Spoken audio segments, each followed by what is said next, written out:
Welcome to an all-new Mission Park Cares. And recently we were honored to celebrate the Ecumenical Center with an extremely special guest. Deborah Norville, Emmy Award-winning host of Inside Edition, came here for the Legacy of Hope Luncheon. And she's a tireless advocate for mental health awareness. Here's a portion of her inspiring message to all of San Antonio. So let's go. Deborah Norville is one of the most recognized faces on the planet, quite frankly.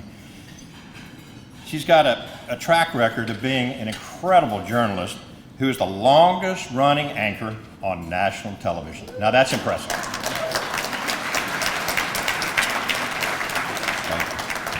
Her show, Inside Edition, is the most watched daily news magazine program everywhere.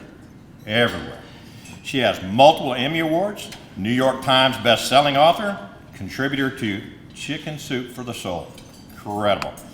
In her personal life, she's had to overcome a debilitating bout with depression herself. You'll read about it in her book, Back on Track. There's one at each of y'all's seats.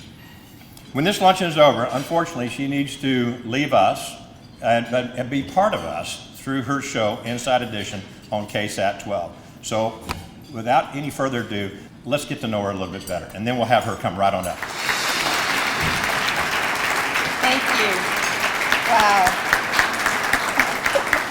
Thank you so much. I'm so happy to be here. Mary Beth, thank you so much for your time this morning. I got to go over to the Ecumenical Center and see where the magic happens and meet a room full of what? Must have been 50 clinicians in there who were doing advanced training. I mean, the work is constantly going on at the Ecumenical Center, and it is the Lord's work that they are doing. And what I realized when I started talking with Mary Beth and with Kristin before I came down here, y'all invited me to come and be a part of this very special day without knowing just how connected I am to the cause of what you do on a regular basis at the Ecumenical Center. For close to 20 years, if not more, my entire family has been involved with the New York Society for the Prevention of Cruelty to Children, which is a mouthful of a name, but it is the oldest child welfare agency in the world.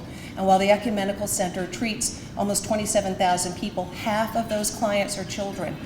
Our agency deals exclusively with children, and it was founded back in the 1860s, 1870s, I should say, when an 11-year-old little girl in New York City was beaten to within an inch of her life by the foster mother she had been entrusted to. She had been stabbed with scissors, she'd been beaten. And what happened to her was not a crime. What happened to her, had she been a dog, was a crime. But there were no laws on the book that protected children from abuse. And so two incredible men used the animal welfare laws to create laws to protect children, and thus was born the New York Society for the Prevention of Cruelty to Children. My husband was the chairman of the board for many years. He just retired. I'm on the Children's Council. My one son, I'm sure, got into college because he worked as a counselor at one of the children's camps, and his essay was about the little boy Winifred, who, when it was time for camp to be over, wanted Nikki to keep coming and playing with him. And I realized that this little boy, and Nikki realized this little boy, didn't have a consistent male figure in his life. And my stupid high school aged son had provided that rock for this boy.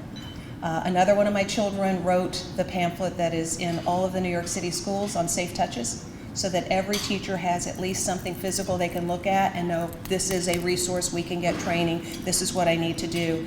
And my daughter, who doesn't like to be out in front of anything, she was just in the back stuffing envelopes and doing mailings. So it has really been a family effort, and I applaud what you all are supporting with your support of this luncheon. It is going to make it possible for more people in Texas to receive the care they need. It's going to make it possible for the Ecumenical Center to bring in more clinicians to meet the need, because the need is huge.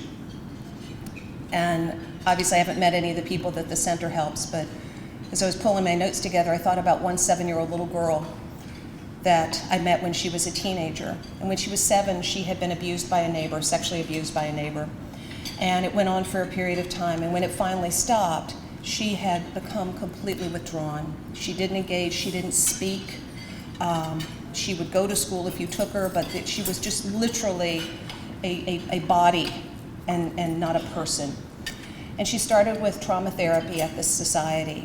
And it took weeks and weeks, and the weeks turned into months. But she began to speak, not about what happened to her, but just to speak. And through the incredible love and patience and brilliance and training of the clinician she was working with, she gradually not only became vocal, she started to move. And just as you've got music therapy and so many wonderful ways to connect with your clients, dance therapy proved to be the answer for this little girl. And she started dancing, and she started expressing herself. And she said, "When I am on stage," and I quote, "I am amazing." This little girl got a scholarship to go to the Arts High School in New York. This is what you're supporting with your donations today. So you've written a check. If there's money in the till left to write another check, I can assure you it will be money well spent. You're making it possible for people who are struggling with trauma to get the help they need if they reach out. And that's, I think, one of the critical problems we have. Yeah, you've got 27,000 people that you're helping. But how many thousands of people in this area need help and aren't getting it? Yesterday on Inside Edition, our lead story was the story that you probably saw in the evening news. The couple who were waiting at the bus stop in Brooklyn had just come from a friend's wedding. He's in a suit, she's in a long dress. This person comes by and didn't like the way they glanced at him as he went past. And he stabbed the man to death. The 18-year-old victim, another woman comes up and says, Brian. The suspect must be named Brian. It was Brian Dowling, I believe is his last name. Brian Dowling was arrested overnight. Charges are pending. 2 months ago, his aunt called 911 on Brian Dowling and said, he's acting irrationally. Someone knew this man had problems, but nothing was done. A couple of weeks ago in Inside Edition, we reported on the sheriff's deputy who 4 days earlier had proposed to his girlfriend. She said yes. He's sitting at a traffic light in his squad car, in his uniform, and someone came and murdered him as he sat in the car. His mother said, and I want to read this right, "Oh, he's schizophrenic and he was having an episode." Why wasn't he in treatment? Why wasn't he being cared for? Why wasn't he getting the medications that could have saved his life and spared the deputies? The need is huge, and you are a huge part of the solution to the problem. And while I don't know the answer to that guy in California that shot the sheriff's deputy, I know that oftentimes people don't ask for mental help because they are afraid to, they are ashamed to, they are embarrassed to. Because if you've got a broken leg or a gash on your face, you have no problem going to the hospital or running to the doctor. But if you've got a broken heart or a broken head or a broken spirit, our society still, even though we're now finally talking about it, doesn't empower all of us to say, it's okay to reach out for help. I know standing here right now, I'm preaching to the choir, but the truth is, according to the CDC, 1 in 5 adults in America are having some sort of mental health issue. That's nuts. And here's something else. I didn't know this until I was over at Channel 12 today. October is Depression Month. I didn't realize that.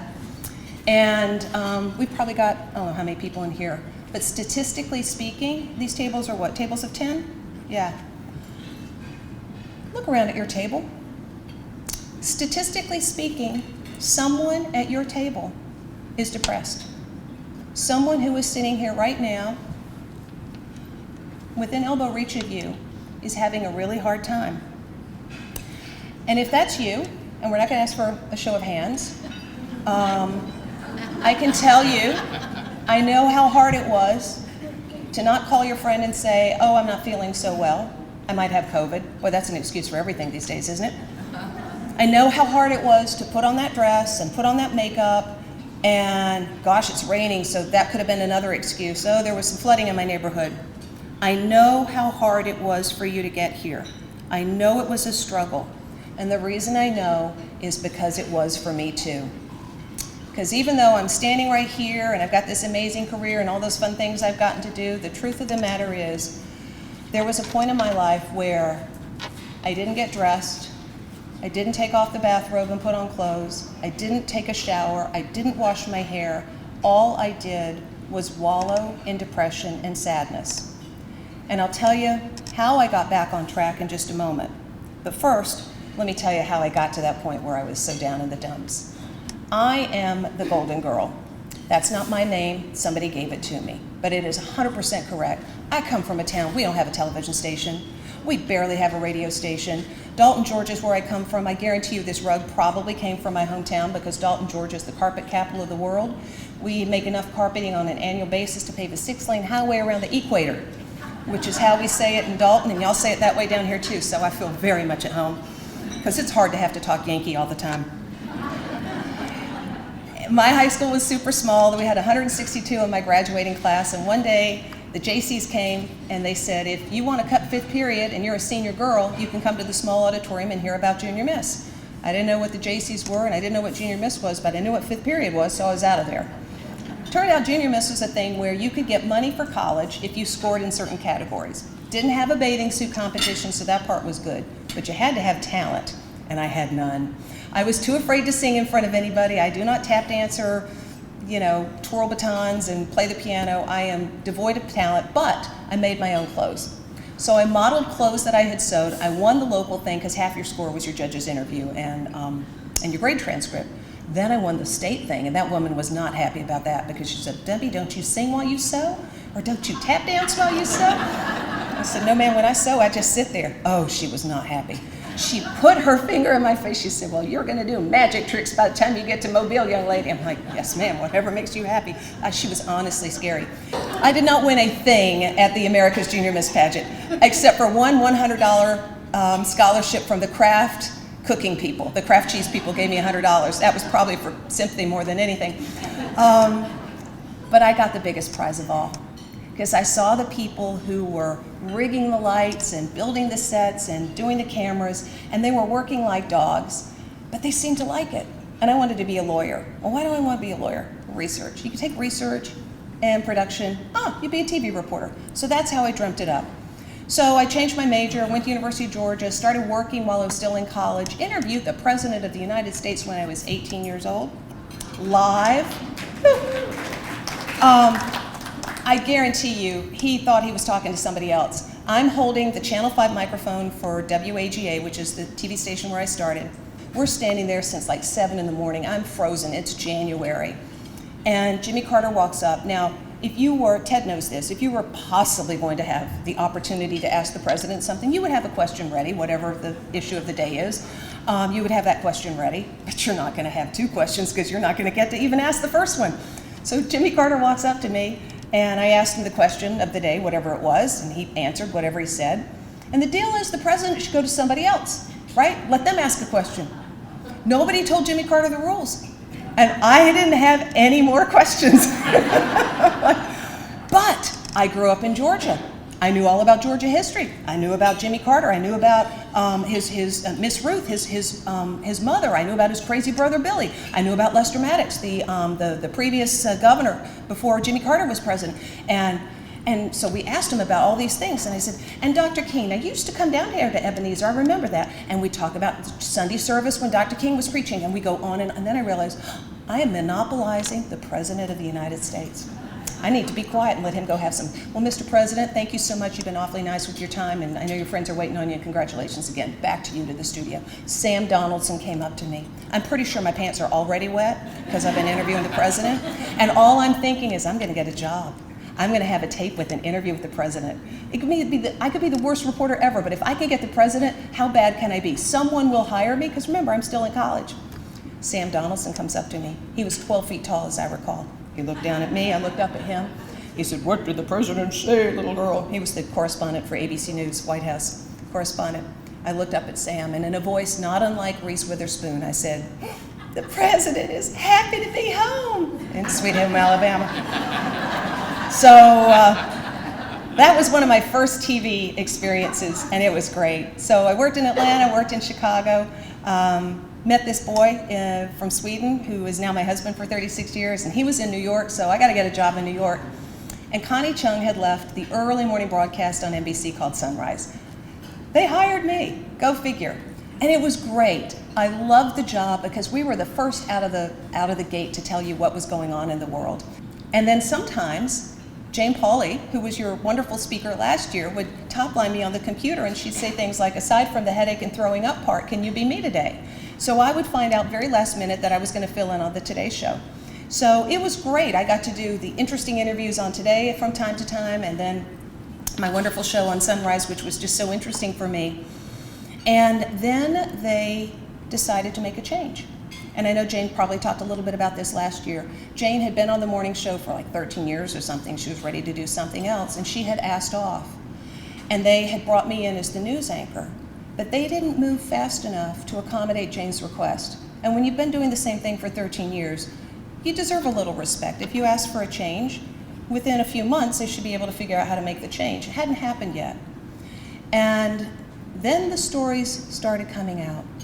Watch out, Jane Pauley. Deborah Norville looks awfully comfortable. Well, I was comfortable because Jane and Bryant and I she was at my wedding reception. It was like we were friends. We were friendly and we were friends, and we had a great rapport. So of course I looked comfortable when I joined them on the set when I was doing the Today Show.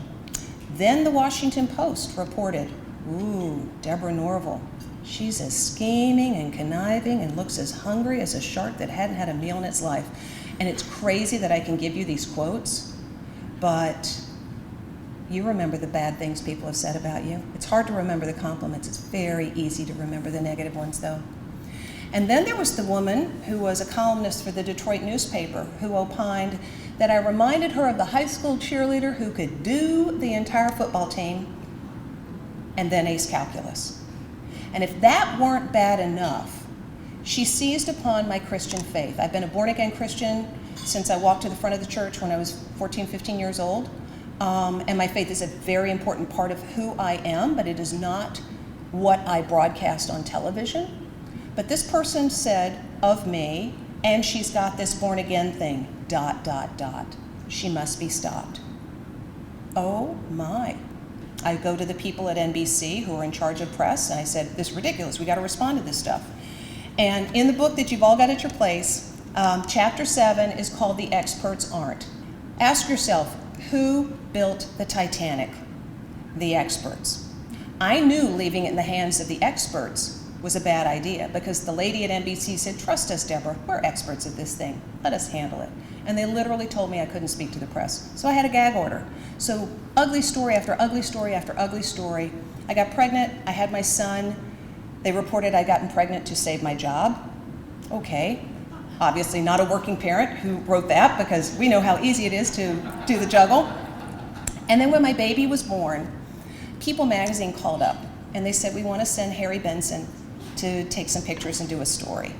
Now, officially, I should have asked NBC for permission, but Harry Benson, this guy's a legend. They're sending a legend to take my picture? You bet. Come on over, Mr. Harry Benson. He's wonderfully good, but he's really slow, and I had to feed the baby. And he took a picture. And I have evening dresses that show more skin than that picture. And it was in the People magazine article, and people flipped out. The La Leche League wanted me to be their spokesperson. Deborah Norville, nursing in public. No, I'm home. I'm nursing my baby at home. It was like, are you kidding me? You cannot catch a break with these people. And that same expert at NBC said of this article, which was a beautiful photo story about what it's like to have your first child and my husband and my joy at this wonderful little arrival. That same lady at NBC said, and Bill, you know who she is, this will typecast Deborah in a motherhood role and be negative for her career. Really? I saw those words, but what I knew it meant was, get out, because we don't want you here. And so I resigned my position, and I issued a statement saying I wanted to be home with my child, which was true. But what was not in that statement was, because I cannot leave the house. By this point, I was so shattered by the lack of support, by the unfair, unkind, untrue things that had been said, with no one coming to my defense. I didn't have a publicist. One didn't do that in those days. That the floor underneath me gave way, and I went spiraling down. And I did not get dressed. I did not put on makeup. I didn't take a bath. And the turning point was one day when my housekeeper had made dinner and she'd used Mama's good china, and I'm still in my bathrobe, and I did not have the energy to lift a fork to my face. And my husband didn't know what to do with me. He was like, you just need to go to bed. So I went to bed, and I slept for probably 12 hours, which was the longest I'd slept in years, because even before the baby, I was on the overnight shift, and so you don't get a lot of sleep. And I woke up having missed probably 3 feedings, and like, hello, Dolly Parton. Who knew that could happen without surgical intervention? And so I got in the shower to do something about the pain. Well, I remembered something a girlfriend had said once. She said, when you need to have a good cry, get in the shower, because when you come out, your face is going to be red and wet anyway. So I thought, well, this is a good time to have, because I had not allowed myself to cry. My career was over. I had been called the golden girl. I've been working in television since I was 19 years old. I was the only female anchor of a network news program in America. I'd done amazing things. It's like, to me, it was just a game, wow, how'd that happen? But it was over. And there wasn't anyone who would have bet 50 cents I would ever be back in any capacity in the broadcasting industry. Or, as the Chicago Tribune so eloquently put it, she'd been used up and left for dead on the side of the road. That was how the Chicago Tribune described my career. They were right. So I had my cry in the shower, and I got out. And I said, today, I'm going to get dressed. That was my goal, just to get dressed. If I get good at getting dressed, maybe I'll put on some makeup. And if I can get dressed and put on makeup, and it's not time to go to bed yet, maybe I'll leave the house. And that was how I started the process of getting back on track. And there's more in the book on your table. And the truth is, none of you are going to have your career blow up on national TV. But you could come home and your spouse says, I'm in love, but it's not with you. You could have the doctor say, we know what it is, but we don't know how to cure it. There are a lot of ways that we can all be thrown off track. And so I wrote this book really as a recipe book for what do you do when the bottom in your own life has fallen out. And I never aspired to be back on television. I literally just wanted to be able to function again. And had I gone to the kinds of experts that you have at the Ecumenical Center, I have no doubt that I could have gotten back on track a lot sooner, because I was doing my own version of cognitive behavioral therapy, but it was the DIY style. DIY takes a lot longer than it does if you're using trained, amazing clinicians like you are privileged to be supporting. But I did get back on track, and I did get back in my career. And in the study that I went through as I was trying to put myself back together in my post-today depression, I realized how much amazing work was being done on the power of the human mind. I felt like things go better when I focus on what's working than when I fixate on what's going wrong. Is there anything to it? So I started going to the peer-reviewed academic research, and yes, there is something to it.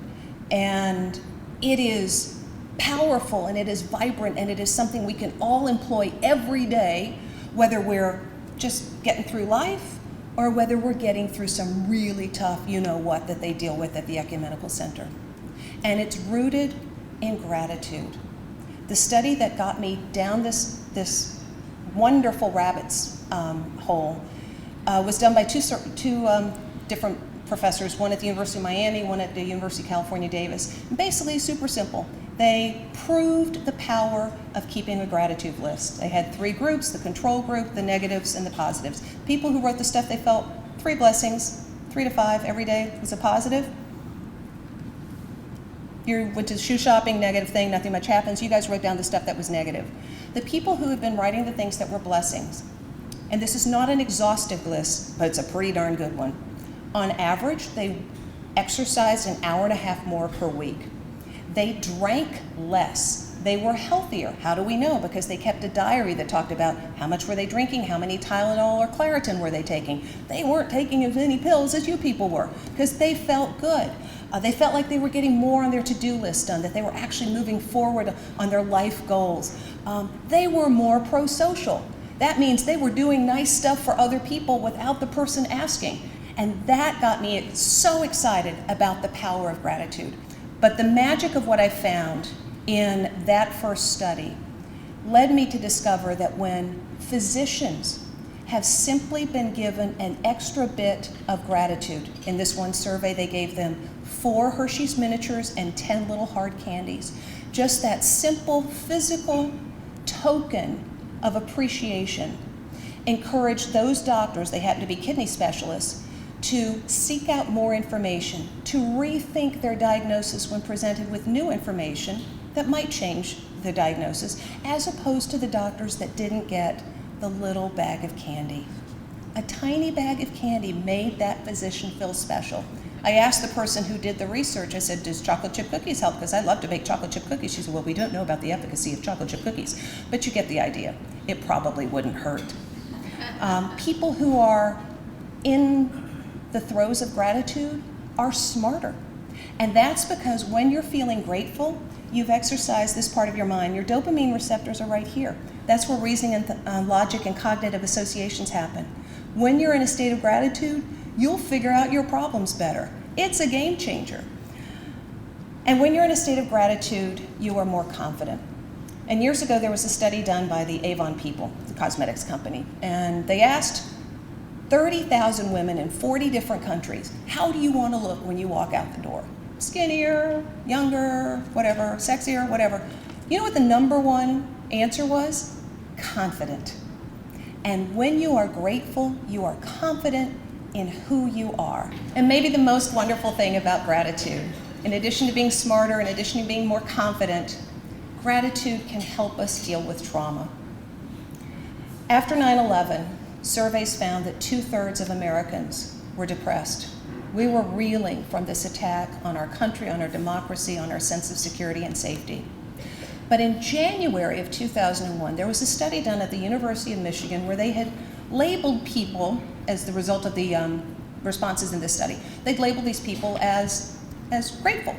These people are just kind of grateful people. They score well on these things. And 50% of your gratitude is just there, but you can get the other 50%. That's what's so wonderful about it. So if you're not naturally a grateful person, you can become more grateful. So they went back to those people who had been labeled 9 months earlier as grateful individuals. Those people were less likely to be depressed. They were 50% less likely to be depressed. So because we all have problems that happen in our lives, we all have challenges, some of us have traumas, but it's not always smooth sailing. Gratitude can be the tool that can get you through the traumas and disappointments of your life. It may be one of the most underrated tools out there. And the crazy thing is, it just starts with 2 simple words: thank you. So thank you all very much. Thank you, Deborah, and thank you for joining us today on Mission Park Cares. Always remember, we love you. And at Mission Park, it's our mission to care.